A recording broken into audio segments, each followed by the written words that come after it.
Om Namo Bhagavate Vasudevaya. Om Namo Narayanaya. Jai Ma Kali, Jai Ma Durga, Jai Ma Saraswati.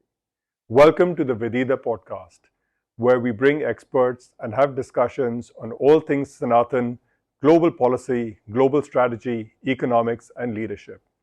In today's podcast, we are interviewing Dr. Partha Ghosh. He is an esteemed scholar who is presently a professor at the Massachusetts Institute of Technology and Tufts University in Boston. In his earlier career, for decades, he has been with the McKinsey & Company, consulting for global strategy and policy to corporates and governments. Today, he is with us to discuss his latest book, India, A Call to Reset, and the discussion will be on the economy of India from 1947, the challenges and opportunities it presents to us from here on going forward. So without further ado, let's get into the podcast and talk to Dr. Partha Ghosh.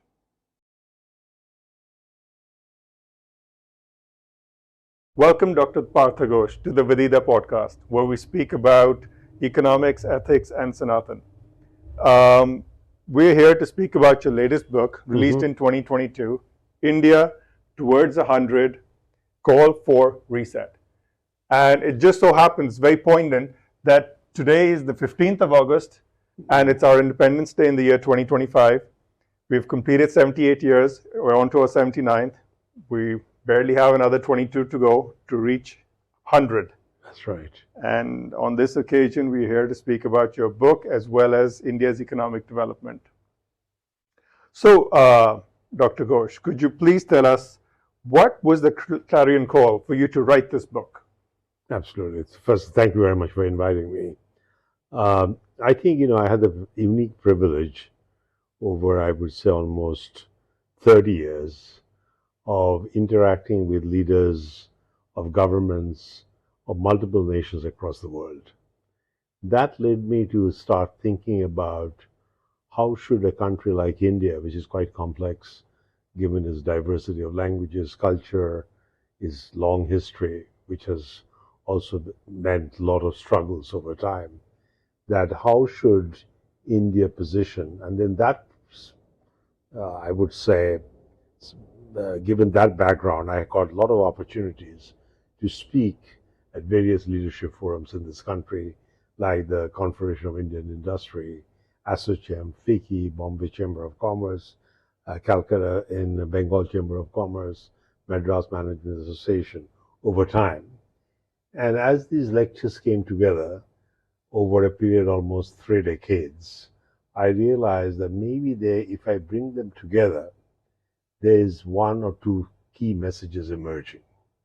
That how should India move forward to become a relevant nation by 2047?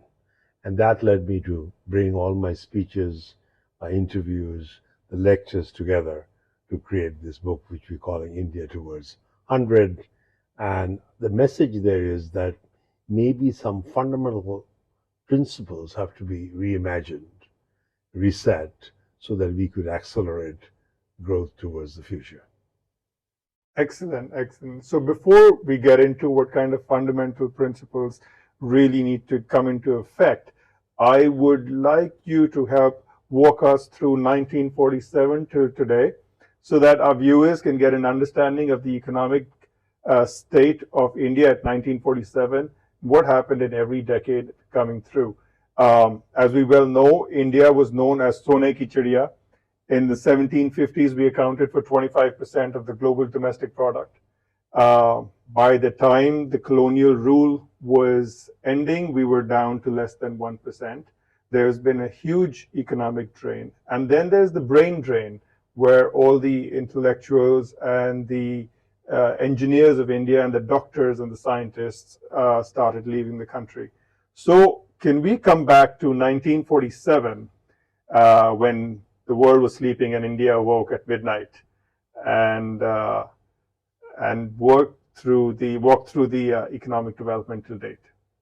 I think that's a brilliant question, and I can perhaps spend a couple of years talking about it. But let's see, in the next 2-3 minutes, if I could summarize.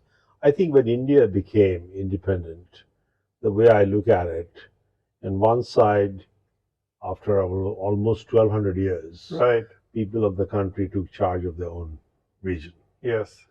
That's good. On the other side, it was a division of a Yes. region which has existed from Afghanistan to Myanmar, from Kashmir to Sri Lanka, in some form, which sometimes we call Bharat, Yes. sometimes Hindustan, whatever be the name. That was the concept which our freedom fighters fought for. Yes. But when we, in 1947, it was a different India than India they were fighting for. That's one thing we have to keep in mind. So we began with a lot of pain, yet free. A lot of people from Pakistan moved in particular in Punjab, moved here. A lot of people from here moved to Pakistan. Same thing happened in the eastern part of Right. India, in East Pakistan, which is now Bangladesh. So obviously it was a very difficult freedom. You know, it was freedom, but with a lot of pain. Yes. In that particular year. So when India took charge of itself, the concept of the first Prime Minister was to bring great ideas from overseas. So we took the Soviet model of planning, yet we wanted to retain the concept of Western capitalism. We created something we call the mixed economy. That was an experiment, and after 1200 years, we took charge of the governance of the nation. It was new in many ways, yet an old country. And then we imported ideas from the outside. So I think it was a struggle of multiple dimensions. Nothing was on our own. Right. And what was our own, we were taking charge of it after 1200 years. And that to a country very diverse. You have got so many languages from Gujarat to Assam, from Kashmir to Sri Lanka. The languages are different, cultures are different. So I think it was a struggle for the first 10 years to understand what is this nation all about, to make the democracy also work, managing the election process. So in that spirit, it was a struggle, the first 10 years.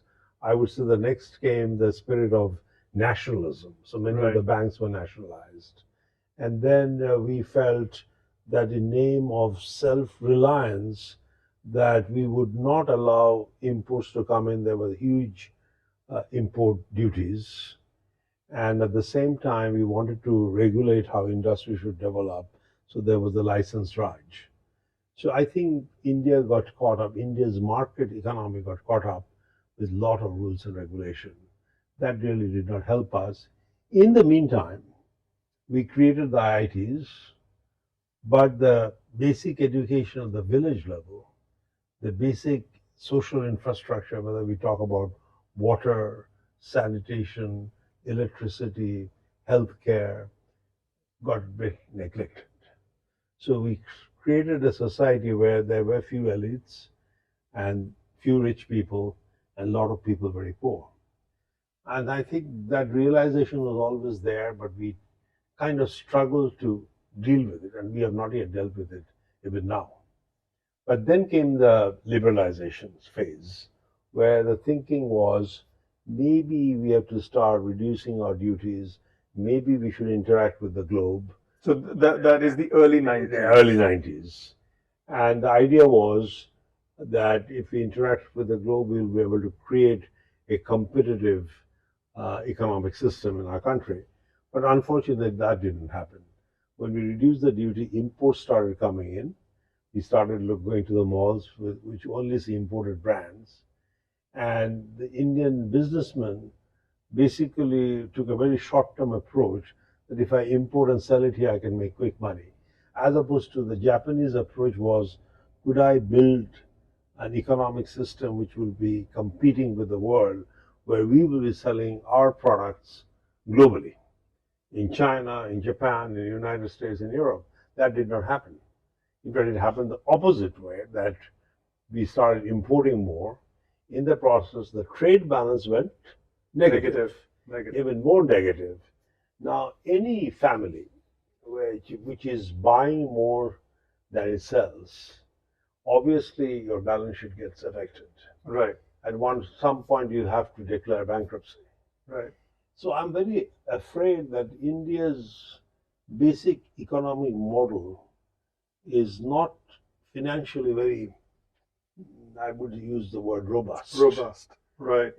Because any poor country to become rich, the first challenge which we have seen in Japan in the 50s, that you are poor, your labor is cheap, you should be able to produce products which you can sell to the world. You bring money in, which you use to invest in the infrastructure, and you begin the economic virtuous cycle of growth. That unfortunately didn't happen. And we have not yet been there. Even today, our trade balance is negative. Right. The question that I have to ask, or we have to ask, that how could we make our economy competitive?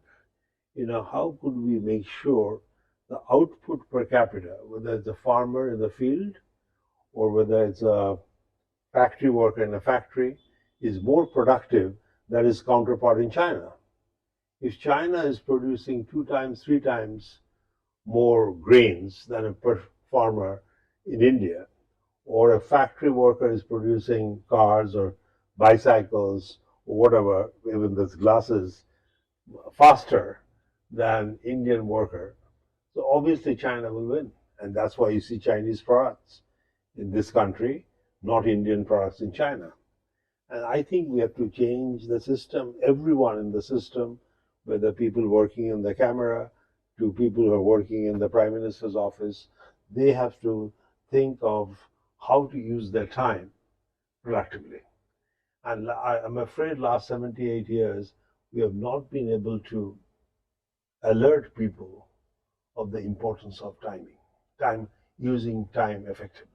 Right, right. And that's perhaps, I would say, is the biggest challenge of India moving forward, that people becoming conscious of how productively we are using our time, our intelligence, our materials in packaging products for ourselves and for the world in a most efficient fashion.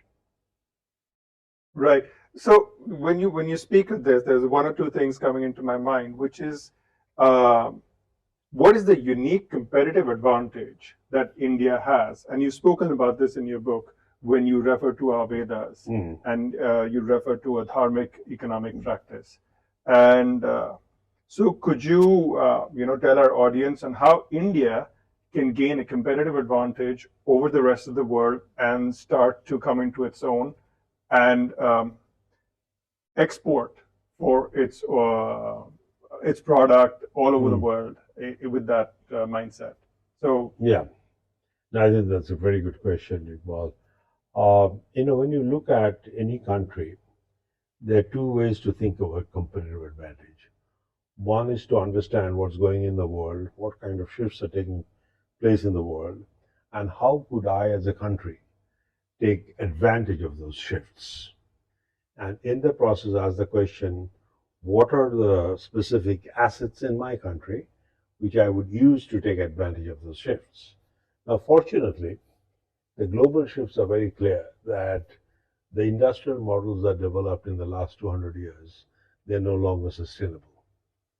We do not have the materials. We have to move from what I will call hydrocarbon, fossil fuel economy, which is obviously hurting the nature, right, to a new kind of economy, which is not fossil fuel based. Yes. Similarly, people are talking about the equipments that we use. We do not have the materials, neither, for example, batteries. You need lithium. We have limited supply of lithium. So obviously, the model that the world would need has to be very different from the model that developed in the last 250 years. Now, India is an opportunity because we could perhaps give birth to those models of the future, which the world has not really thought about, but we could develop based on Vedic philosophy. So that brings to a very fundamental point I often made in various meetings, that India has got 3 fundamental strategic advantage points. One is this Vedic advantage. I'll explain what it means. Second, I call the time zone advantage. And third is the diversity advantage. Absolutely. Now, Vedic advantage talks about Vedic principles like harmony with nature, serving everyone where you believe there's God in divinity in every individual. Right. The service, the harmony with nature, which means circular economy. Yes. And then if you think of using of materials, you think of using every piece of asset with a lot of respect so they could be repeatedly used. Those are the things, thoughts, which clearly emerges out of our Vedas. Right. Now, if we can convert those philosophies into business and economic models, we will have a lot to offer to the world. Point one. Second, by time zone advantage, I mean 70% of our economy is still in the time zone which is pre-industrial, because we could not take advantage of the industrialization, because industrialization was happening Right. when India was under the occupation of British. And then by the time we became independent, the world has moved forward. Yeah. Yeah. And then Japan, China, South Korea developed, and we kind of remained at the back.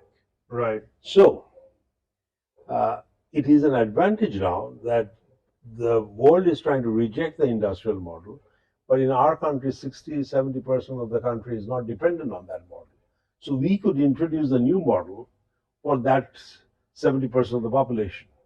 So your time zone advantage here, the way I understand it, is not the geographical location of India or the GMT time zone. It's basically the era where 60 to 70% of our population is still living in, which is where their mental state of mind is. And they haven't gone through the Industrial Revolution and all those things yet. So they could, from their own very pagan-oriented culture, dive straight into using that as a competitive advantage. Absolutely.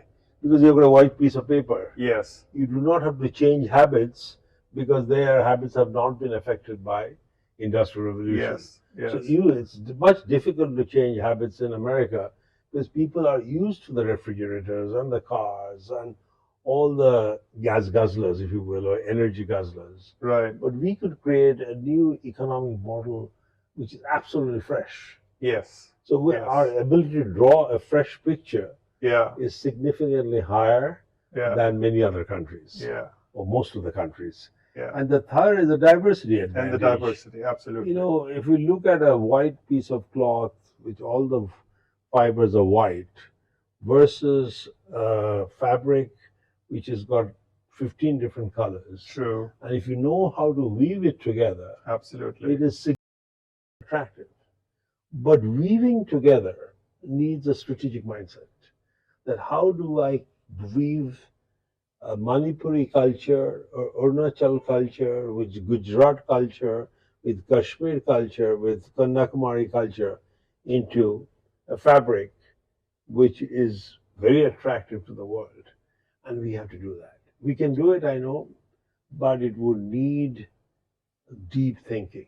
Right. That we want to celebrate the culture of Kerala, culture of Himachal Pradesh, culture of Bihar, culture of Bengal, culture of Gujarat, but retaining the beauty of each cultures, yet synergized Yes. strategically Yes. to bring to the world. And I think we can do it, but we have to be extremely strategic about it. We have to move away from what we are doing right now. Because if we are continuing to the Western model path and then start just talking about it, it will not be good. We have to make a strategic shift. Yes. And that's where I think the biggest challenge of the country is. You know, when we gained independence, and you mentioned in your book, one that these 3-4 factors that could lead to a competitive advantage. The first point that you said is that we've actually been beaten down emotionally a lot. Our self-confidence has been broken. Yes, we need to go back to our roots. Yes, we need to get the Vedic philosophy back. We need to use our diversity as an advantage. All that happens when you're not aping the West. All that happens when you believe that your woven fabric is more superior, or you are proud to wear it as compared to wearing an Armani or a Gucci. So that pride and that self-confidence where do you think we can go with that, and how we can rectify our colonial mindset and let go of it? It's a very good point. I mean, that's the singular point Indian leadership should focus on. Because if you ask me, what was broken in the last 1200 years of foreign rule? Yeah. It is the self-confidence. Yes. And it has happened over 1200 years, if each 100 years is 3 generations. Right. So we are talking about 36 generations have continued to lose confidence in themselves because they had to learn a language to talk to the rulers. If it's Persian, we have to learn Persian. If it's Mughal, we have to learn their language, Urdu, or some other language. When the Britishers came, you have to learn English. But if you are in Goa, you have to learn Portuguese. If you're in Pondicherry, you have to learn French. So a Tamilian living in Tamil is feeling he's an outsider because he has to learn a different language to be able to belong to the leadership of the country. Right. Now, when it has happened over a 1200-year period, the first problem that we have to address is how do we rebuild the confidence of the country?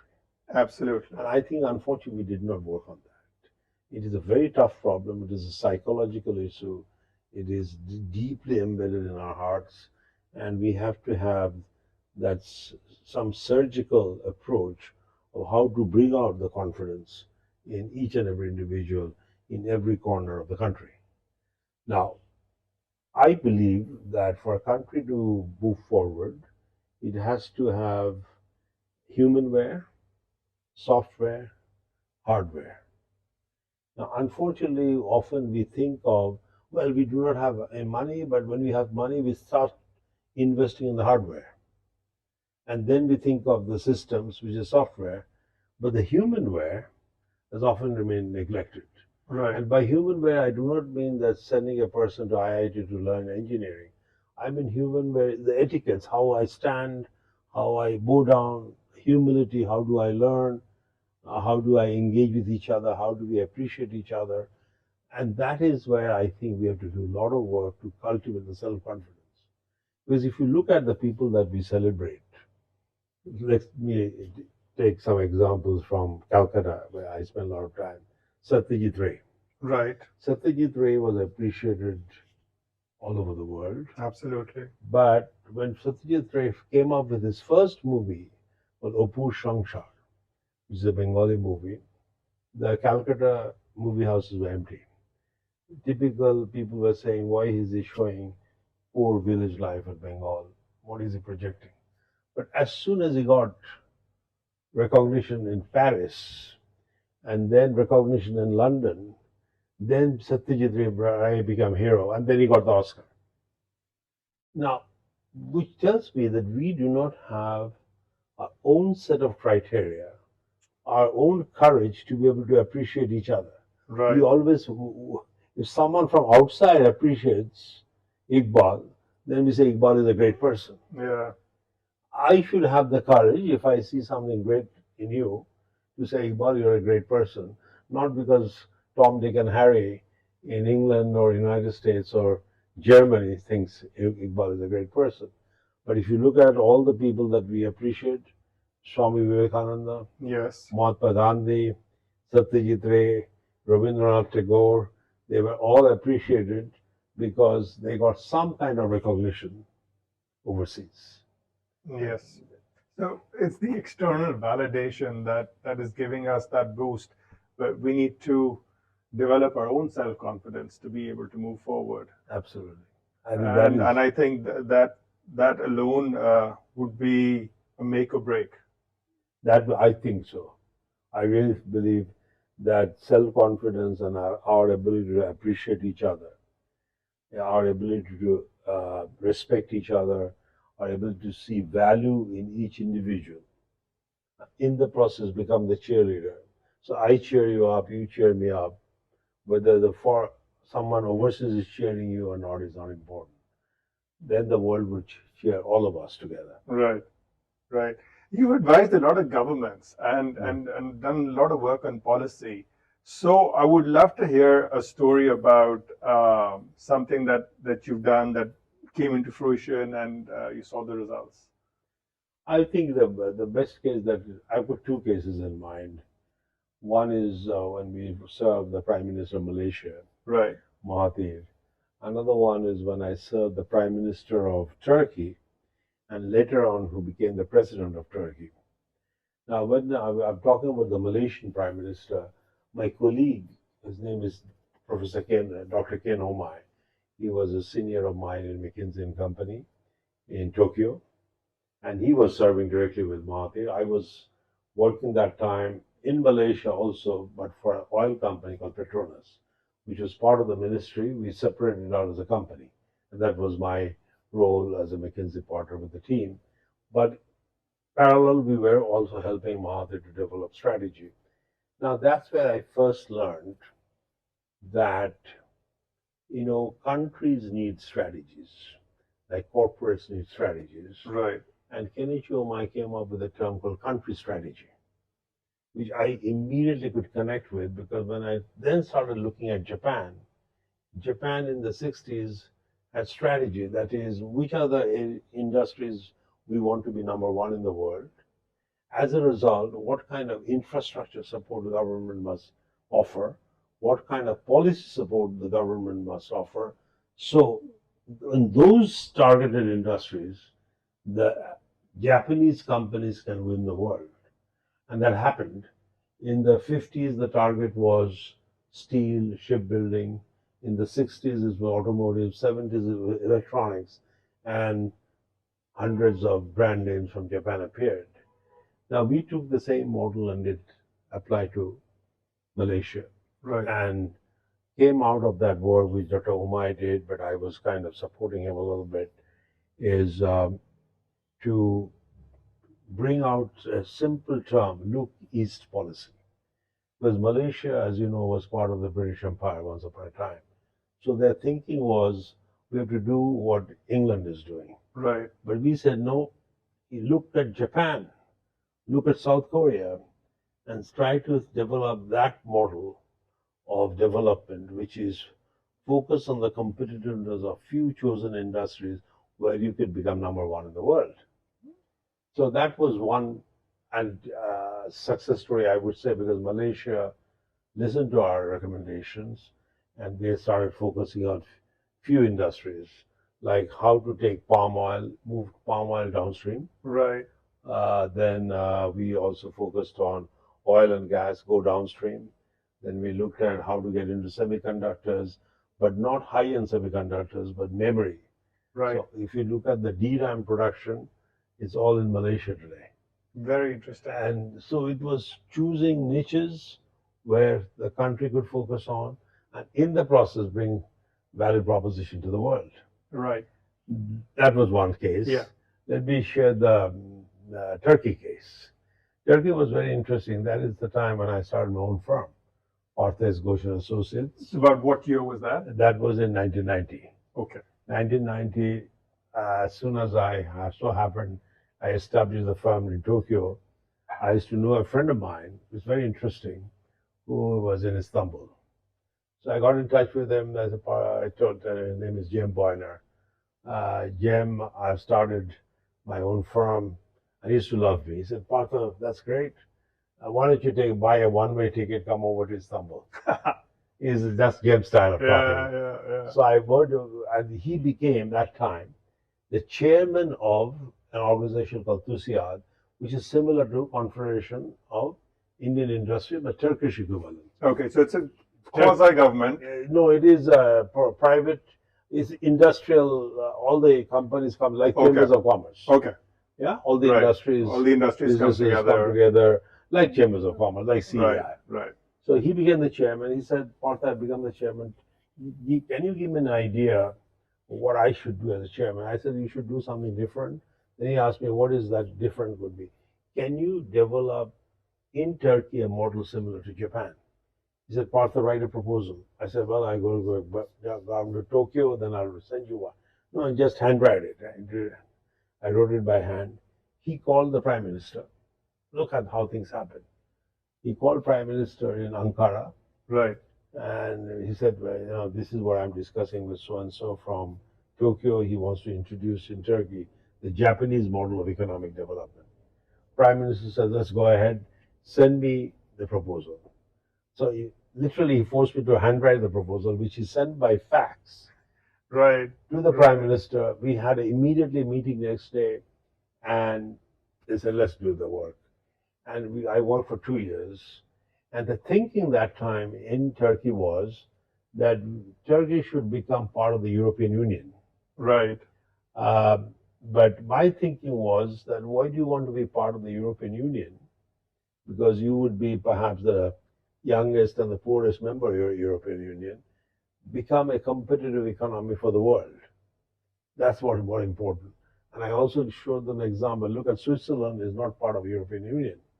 It's a small country, but Switzerland has got more brand names than many other European countries. Rolex, Omega, can go on and True. on. And then all the pharmaceutical companies and Yes. some of the machinery companies. So you should think of Turkey creating brands which the world would celebrate. So becoming part of the European Union is secondary. What is important is build a competitive economy. And we worked on it, and it so happened that's how Turkey made its mark. Now it's focused on few industries like glass, automotive, shipbuilding, because Turkey, as you know, has got a long coastline. Yes. Black Sea, Black Sea. on the other side, the Mediterranean. So this is how I think some of the experience that I had with these two countries. Yeah. In fact, that brings me to maybe a nice teaser for our audience. India towards 100, a call for reset. There is a part in here where you've mentioned the same thing, that India needs to focus on a few key industries. And for the audience who wants to get into entrepreneurship, what could those industries be?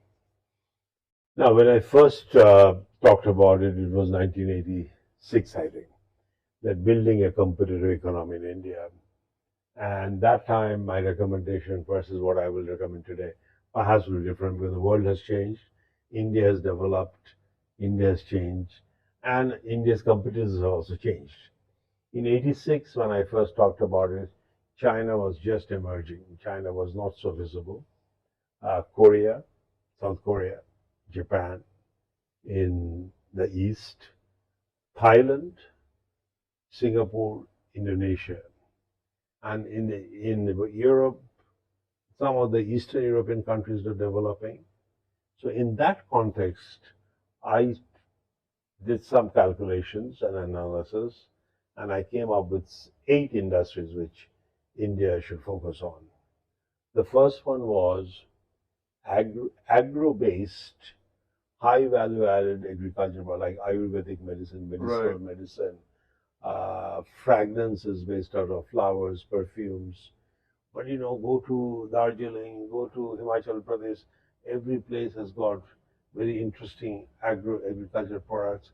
Organize them and literally scale them up. Right. And sell fragrances and agro-based product, herbal medicines, Ayurvedic medicines, and package them, create brands for the world. That was one. And this is still valid. We have not done it, but still. I think it's valid today. Yeah, absolutely. Second was making bicycles. Mm-hmm. I say India has got 1.4 billion people. I want a fit India, not people driving motorbikes, not struggling in buses. Let everyone bike. Make high quality bicycles for India, and as you gain scale, for the world. Right. So every second bicycle in the world should be a bicycle manufactured in India. And that would develop its manufacturing base. So bicycle was the second. The third was, I think I remember, I recommended was, I call it rural electronics. Right. Like radios and transistors, which are very rugged, which a farmer could use, and if it falls down on the ground, it doesn't break, or if it gets into a rice field which has got water, it does not get damaged. So again, the objective was that if you can design such products, not only the Indian farmers and the rural community will benefit from electronics industry, Right. but we would be able to develop electronics for the bottom 60% of the world, which is bigger than the top 10% by definition. Yeah. And we can bring something unique. Right. That was third recommendation. The fourth was, I think if I recall, I talked about informatics. Right. But very different from what has happened. I didn't want Indian software engineers to become backroom coders. I said we should focus on developing products with brands like TikTok, ByteDance. Right. I had that mind in 1986. True. That True. we have products, not backroom boys, Yeah. which is basically taking advantage of labor arbitrage. Yeah. Software engineers are expensive in America, cheaper in India. So you're basically taking advantage of low cost of labor, if you will. Right. So those were the nature of recommendations. I think that avenue still has some potential in the sense that we are still, for example, this would be on a YouTube platform. Its ownership is in the US. The data somehow would be controlled by policies made out of the US. And we don't have our indigenous system of either a video platform or an audio platform where we and our policies control that. So, but of course, it's a large scale endeavor to do that. Yeah, absolutely. But maybe the government could look into it, because as we move forward in this multipolar world, we need to have more control of absolutely our own content. Absolutely. You know, if you look at, I also talked about artificial intelligence. Yes. In 86. 86 I saw, so Right. spoke about it. Now it's more relevant.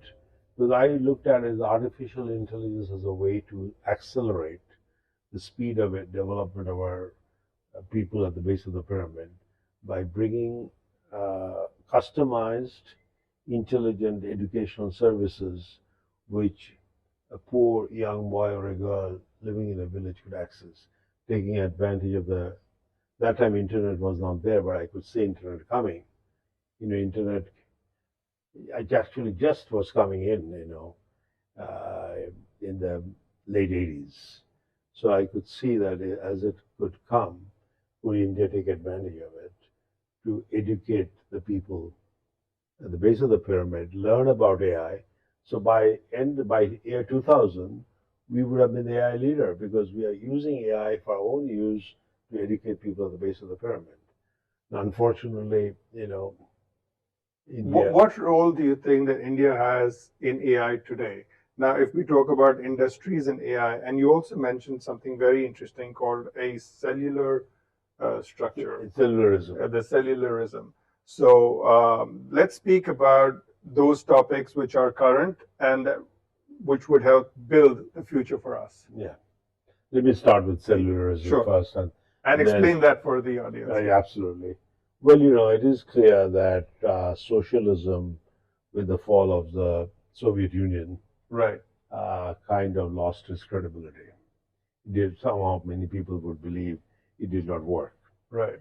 Now, when you look at capitalism, particularly in the last 10, 15 years, in the United States, United Kingdom, even in Japan, people are questioning, is capitalism really delivering? Because the rich has become richer, but even in a country like America, the wealth gap between the top 5% and the bottom 60% increased. And which is the Gini index. Which is the Gini index. Gini index in a country like America is almost close to 42, 43, which is very high.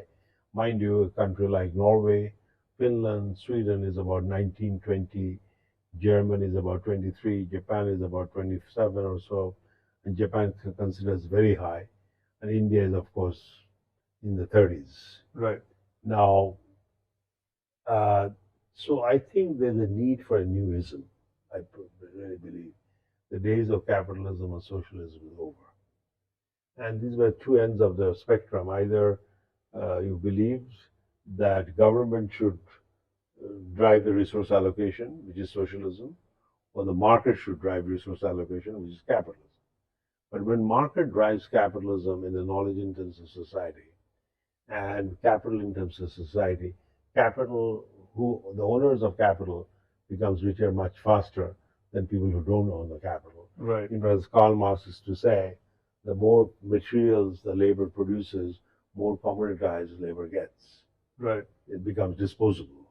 And that's why you could see the anger in the United States, which emerged particularly in 2007, 2008, when the Occupy Wall Street movement started. So cellularism is a new concept of ism that I've been thinking about for last, I would say, close to 20 years, but it got refined over time. Is an ism where you are giving, empowering the lowest economic unit, Right. which is a village. Let's say a family unit in the village that has a certain art. Certain art, Right. close to a soil, close to the ecosystem. Right. And that is the one which will now develop a product or a service which will be celebrated all over the world. Right. So it is rooted to the local ecosystem, local culture, local intelligence, local ways of doing things, local soil, but create products for the world. Good example is Japan's porcelain. Yes. Japanese porcelain is celebrated all over the world, but it comes from 2 or 3 villages of Japan called Imari. It has now become small towns. But you see the foreigners coming from all over the world to celebrate the porcelain work Right. done by these villages. Yes. Similarly, if you go to Kanazawa, another small town in western Japan, on the China side, Japan seaside, they are good in gold leaf work. Yes. Very thin gold leaves. And out of that, a lot of precision engineering work. Japan is not for precision engineering, came out of the precision gold leaf work. So I think we have that opportunity that look at every village, try to understand what is the unique skill of that village. There must be something. We always look at the world from the Western eyes, or external eyes, but we have to look at situations from our own eyes. What is that unique thing that village does? In Kashmir, they make Kashmir carpets. Okay, how to take it to the next stage of carpeting or maybe wall covering? Right. Or maybe even covering the ceiling. It did not cover the floor. Right. See, that kind of creativity we have to bring into play. The jute in Bengal. This could have been jute, shades, Fabric. Jute. Yes. or even the sofa covers could be jute. Yeah. So I think our creativity is missing in the management of the global Indian economy. Right. So cellularism allows that creativity of the local unit, village, be celebrated, and the role of the government would be to ensure that they have the right kind of intellectual, infrastructural support so that those specific opportunities could be celebrated all over the world. Yes. Yes. Am I making sense? No, absolutely. And that's a key aspect because it ties into the diversity as well. Because all these things that what India is so diverse is in terms of cultural aspects and art and food, things that are specific to different regions, there is so much to celebrate in the diversity and can be monetized, like you said, at the cellular level. And technology probably will have a big role to play in it in terms of getting the buyer and the seller together. And it all makes good economic sense. And then things of that nature can be exported to reduce the trade deficit and to try and fix India's balance sheet, because we are a huge importer of oil at the moment, Right. Which weighs on one side of the balance sheet, and our exports really need to come out. Come out. Yeah. Japan is a very good example because when Japan came out of the war, it was destroyed. Yeah, you mentioned. Japan is heavily mentioned, and there's one line in the book that you talk about Japan as being the only choice in some ways. Yeah. Yeah. So why don't you take it from there and let us know a bit more about that? Yeah, the reason I thought Japan is the only choice, there's 3 layers to it. Yeah. India, which is a country today of 1.4 billion people, when I say it's the only choice, the country's population was 750. That Right. also is big, Yeah. Yeah. but now it's almost doubled. Yes. We need to import. Maybe for energy, materials, we do not have everything. Yeah.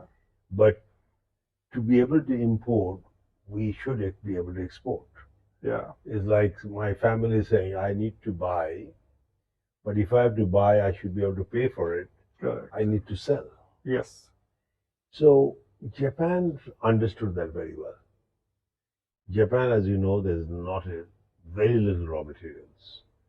Energy, coal, iron ore, they're the biggest in steel once upon a time. Once upon a time, 7 out of 10 ships in the world was built in Japan. 7 out of 10 ships. It needs a lot of steel.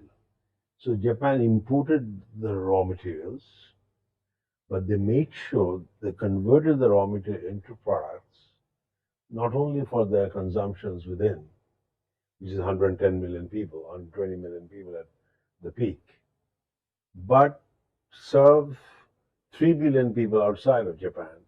And in the process, export, create trade surplus, and that surplus financed Japan's infrastructure development and is also invested in other countries because Yes. you have the money, and which means you're locking in other countries. Other countries are becoming dependent Right. on Japan. In fact, if you look at the US Treasury, much of it is owned by Japan and China Yes. today. Yes. So that is the way you develop your influence on the world. A country which was shattered, 2 atomic bombs, Nagasaki and Hiroshima. And it came out of it very quickly between 1960 and 1975, 15 years. Japan introduced at least 6 to 7 dozen brand names to the world. True. True. Where's our brand name? Yes. So another clarion call to develop strong Indian brands to take out into the world. Absolutely. Absolutely. And your latest initiative, let's talk a little bit about your leadership initiative at IIT Kharagpur. Yeah. That's a good question because, being in management consulting, and I may have shared with you, I had the privilege to work in about 36 different countries. Right. From Japan to China to Korea to Thailand to Bangladesh to India to all the way to Bahrain and Qatar to Saudi Arabia, Turkey, all the way to the United States. And in the process, I got to learn about leaders, what their frustrations, where they're struggling. And I realized that there's a fundamental deficit of leadership worldwide. I may be a CEO of a company, but as a CEO, how I'm thinking about the world, how I'm thinking about the people who are working in my organization, how do I create the next chapter of civilization's history? That's what I would expect for a company which is $100 billion in sales. I noticed that is not happening. And that's one of the reasons that today the world is struggling. The people who are in charge of these large companies, who have stewardship responsibilities of billions, sometimes trillions of dollars, you think in terms of market caps of these companies, you have a tremendous opportunity to do good to society. Yes. To build up the culture of excellence. But what I noticed, particularly in the United States, that when a company is not doing well, immediately 10% of the working population is fired. But they're fired for what? Because the decisions made at the top are not wrong. But the people who end up paying, or their families end up paying, are the weakest people in the link, the people who are working in a factory. But it is my responsibility as CEO that if he's working in a factory, that I have to give him the training, I have to give him the software and the hardware so that he or she continues to be competitive and in the process create products and services for the world, which makes the world a better place and my company keeps on growing. But what happened in the United States and many parts of the world, whenever I struggle, I chop it off. It's a chopping of culture and treating people as commodities, which Karl Marx feared, as I mentioned a bit earlier, has become a commonplace. Similarly, when I think of the leaders, political leaders, or people who are heads of ministries, of bureaucrats, or academic leaders, I feel people have become too short-term oriented and pretty much interested in their personal gains. So I feel that we have to develop a new leadership model. And my leadership model that I have developed, thanks to a good mentor of mine who was the president of MIT, Charles West, he encouraged me to develop a model which brings in the Eastern and the Western values. The Western values, as you may very well realize, is very Cartesian nature. Right. That is, we make bold decision measured by numbers. If the return on investment is low, we chop off that business. Cartesian oriented, Right. but very decisive. Eastern model is more relationship driven. Yes. I care about you. I cannot just manage my relationship based on ROI or return on my time or return on my investment. We care about each other. And I feel we need a combination of both. True. And True. that is the model I'm introducing at IIT Kharagpur. The reason I chose IIT Kharagpur particularly, not because I am from IIT Kharagpur, that is one of the reasons.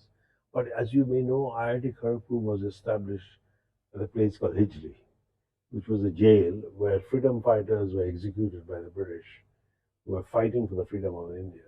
So it is a place which liberated in many ways the country. I feel we need a liberation from the old leadership model to a new leadership model where leaders are significantly more compassionate, leaders are leaders in a selfless fashion, not selfish fashion, leaders inspire confidence in others, leaders lift others, not lift themselves. True. That's a real definition of leadership. Absolutely. And that's what the Academy of Leadership is trying to promote. So is that for everyone? It is meant for everyone. My desire is this would be the iconic center for the whole world. That's one way we can create the brand. That India has given the world a new leadership model. And so our step one is to do it for corporates, do it for students, and do it for academic leaders and political leaders. Firstly, for India, but then keep the globe in mind so that we could take the model, and the model is also based on Vedic philosophy, and take it to different parts of the world. And hopefully, if that works, I will feel I've offered my 2 cents to create a brand Right. for the world. And leadership brand is perhaps the most powerful brand because these great leaders will make great decisions all over the world. Yes. And if that model has come from India, Yeah. We should all feel good. Yeah. No, in fact, there is plenty of work being done in the leadership space because Prime Minister Modi, he came up with develop leaders as one of his pet initiatives. And I'm in an advisory capacity. I've been involved with one in Punjab called the Bharat Uday Arya Navratna group. And they're doing some work in Punjab universities in terms of developing leaders and providing content for leadership development. I love to interact with them. Absolutely, absolutely. And so that being said, and in today's speech on the 15th of August, Prime Minister Modi alluded to Viksit Bharat at 2047. So as we wrap up, we barely have 2 decades left to reach Viksit Bharat. And your 2 cents on that. I was thinking about it. Viksit Bharat is a very nice term. Yeah. And we must support the Prime Minister to ensure that his vision of Viksit Bharat is well served. But then comes the question is, what does that Viksit mean, advanced or developed India? If you think in terms of GDP per capita, or if you think in terms of a well-being of the people, I would rather choose in terms of well-being of the people. True. And as we discussed so far, if by next 21, we have only 22 years left, I think. to get Yes, there. yes, that's 22 years is very quick. Yes, it's very quick. Because mind you, we have 78 years has passed and we have not really achieved much. Now, what could we achieve in 22 years? That would be my desire of that Viksit Bharat is that by 2047, India has created a socio-economic dynamic at every level of the society where everyone feels self-confident, they're conscious about their time, they're conscious about the etiquette, look and feel. Everyone looks strong, everyone can stand straight, everyone is clean. The point I made yesterday, timeliness, graciousness, selflessness, holiness in the work they do, Siddha. If we can bring that, Right. then we have creating a model. I think education would play a very strong Absolutely. part. We have to really focus on education, and that is not the education, not the IITs. It is the primary education, the habits of people. Yes. I want to see, in my goal, the advanced economy would be when I could see from the villages of Bihar or villages of Punjab, people are running marathon. Look at the girls from Kenya, girls from Ethiopia. They're coming from villages, but they were running the Boston Marathon. They are bringing in gold medals. Right. I like to see, the people who play soccer in Premier League, English League, they're coming from Nigeria, from Ghana, from small villages. Where are our people? We just play this very lordish game called cricket, which is again top of the pyramid game. I like to see people, which one soccer player told me, body contact games, where Right. you have to use your body Right. to fight it out. Yeah. So I like to see the focus on those elements where every person in India looks strong, they look beautiful, they look clean, they don't have to be super rich, but they lead a dignified, decent life. Right. And in the process, see about 30 brand names. Absolutely. Earlier I was more ambitious, I used to say 100, but 22 years, if we can create 2 brand names a year, which is celebrated all over the world. Right. In next 22 years, we'll have 44 brand names. Yes. But that will need a lot of hard work. Yes. In fact, you'll be happy to know that in the most recent visit to Argentina, Prime Minister Modi asked them to send over Lionel Messi, to India to help promote the sport of soccer and football right from the village and the grassroots level. Absolutely. So I think he heard you on that. Yeah, I'm glad.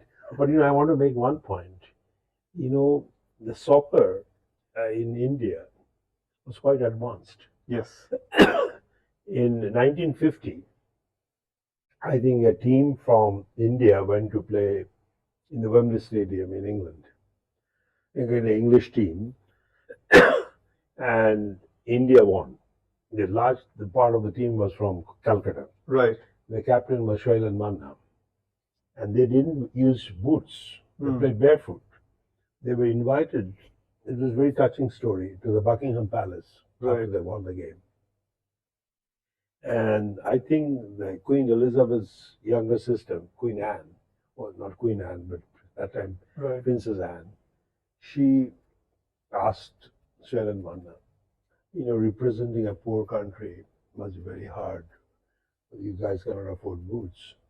And her answer was very touching. His answer was very touching. He said, Madam, we are not wearing shoes because we are poor, but we can control the ball better. That is the spirit. These days often the excuse is, we do not have the right diet because we are poor. But people who got it, another case is Manotosh Roy, who got the Mr. Universe. I met him personally in Calcutta. He was very poor, so much so he could only take the starch of the rice and some onion and dal. That was his diet, but he was regularly doing exercise and got Mr. Universe. The first Mr. Universe from India, Manotosh Roy, and then Manohar Aich. Now, I think we have to bring back that spirit. No excuses. We have to shine on the global stage. And if Prime Minister could inject that spirit, and everyone on his own is trying to become a global player, whether it's soccer or software or art, craft, music, science. I want to get a Nobel Prize if I'm in science. That desire should be there. Right. Right. Then I feel India would be, that's my vision of Viksit Bharat, that everyone is striving for excellence. Right. I think on that note we can end, and that would be an excellent message to all the viewers to develop their spirit and self-confidence, find their niche, and take it forward with a no excuse attitude. Thank you very much. And if it is to be, it's up to me with that spirit. Yes. If it is to be, it is up to me. If it's to be, it's up to me. Yeah. Yeah. Thank you very much. Thank you. Thank you very much. Thank you.